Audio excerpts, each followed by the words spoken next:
Donc bonjour à tous. Donc dans cette vidéo, je vais vous montrer comment entretenir un cylindre Systema PTW ou autre. Donc je vais vous montrer comment moi je fais mes entretiens pour avoir vraiment des cylindres qui soient réguliers et puis qui ont aucun souci d'étanchéité.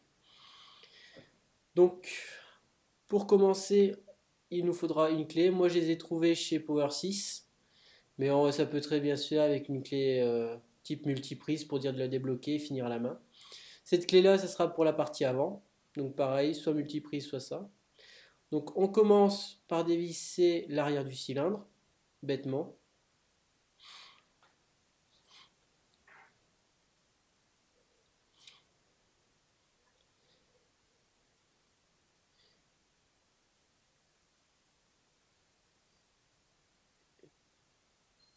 Une fois l'arrière du cylindre enlevé, on enlève le ressort.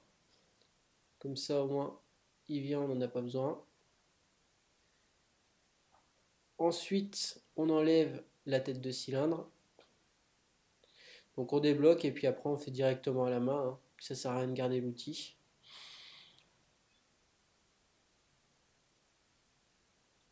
Une fois enlevé, donc il y a le piston et la tête de cylindre d'un côté et la coque de cylindre de l'autre. Donc au niveau de la tête de piston et tête de cylindre, on va d'abord s'occuper maintenant du cylindre en lui-même, donc on va le nettoyer. Donc enlever les anciennes graisses qui sont présentes à l'intérieur. Pour ça, je vais utiliser un chiffon mouchoir bêtement. Donc je le glisse dedans. Une fois que je le glisse dedans, je tourne afin de récolter le maximum de vieille graisse usagée. Et voilà. Donc on peut aussi nettoyer les guides qui sont à l'arrière, mais ce n'est pas non plus obligatoire. Voilà.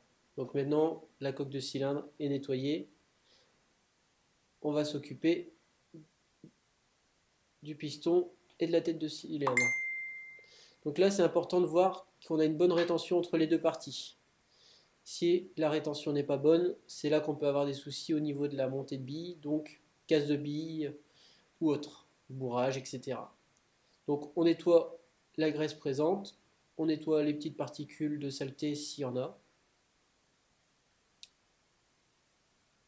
Voilà.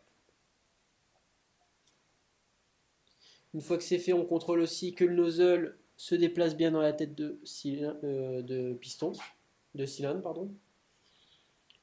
Ensuite, moi j'enlève le joint de tête de piston. Je nettoie bien la tête de piston et je contrôle que tous les trous soient bien débouchés et non bouchés. On peut nettoyer aussi le piston lui-même de la vieille graisse. On contrôle aussi le joint de rétention qui est au milieu, qu'il soit pas abîmé et propre. Pour mon cas, là, c'est un joint Systema, donc blanc. Ce joint-là doit être sec, tandis que le rouge, lui, doit être légèrement graissé. Donc, une fois que c'est fait, je nettoie aussi le joint de tête de piston. Et je le remets sur la tête de piston. Voilà.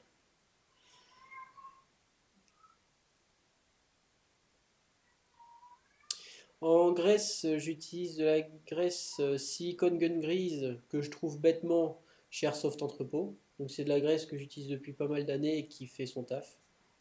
Bon, ce sont des tout petits pots, mais j'ai pas trouvé mieux. Donc après, je prends une pointe, je mets un tout petit peu de graisse sur le bout. Ça sert à rien d'en mettre 3 kilos.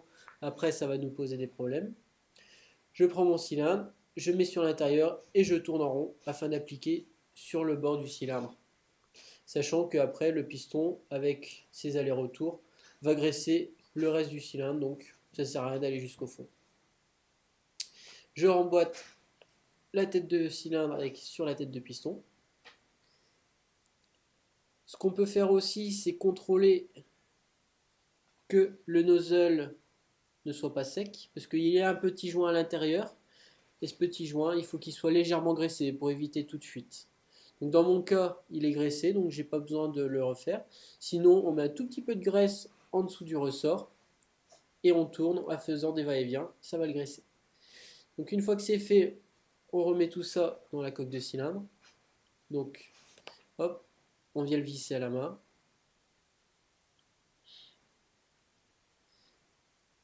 Une fois qu'on arrive au bout, on prend la clé pour juste dire de le bloquer. Voilà. On contrôle que ça bouge bien à l'intérieur. On ne saurait jamais qu'il y a un blocage ou autre. Normalement, il n'y a pas de raison. On peut contrôler aussi que le piston ne bouge pas. Donc pour ça, on appuie pour voir s'il bouge de haut en bas. S'il bouge de haut en bas, c'est qu'il y a une usure sur les guides. Moi, je préfère le remplacer. Ça coûte moins de 10 euros. Comme ça, au moins, on repart sur du neuf. Une fois que c'est fait, on remet le ressort sur le guide ressort et le cul du cylindre. Et donc moi le ressort je le graisse légèrement, ça évite tout bruit gênant. Une fois que c'est fait, on vient le revisser tout en faisant attention au filetage pour ne pas l'abîmer, parce que sinon après c'est la coque de cylindre qui est morte. Une fois que c'est fait, on le ferme et on vient légèrement bloquer à la fin pour dire de pas trop serrer, mais juste serrer ce qu'il faut pour éviter que ça se desserre. Voilà. Donc voilà l'opération du cylindre fini. Donc en gros le cylindre là dans mon cas est prêt à jouer. On peut faire aussi le test de la seringue, donc ce qui consiste à appuyer sur le nozzle avec son pouce. On relâche pas complètement et une fois que j'enlève mon pouce, le piston va revenir en avant. Ce qui veut dire que j'ai une pression qui s'est créée dans le cylindre, donc une bonne étanchéité. Je vais recommencer, hop, il revient en avant. Donc là pour mon coup, la pression est bonne. Donc voilà, la maintenance du cylindre est maintenant finie. Je vous remercie, bonne journée.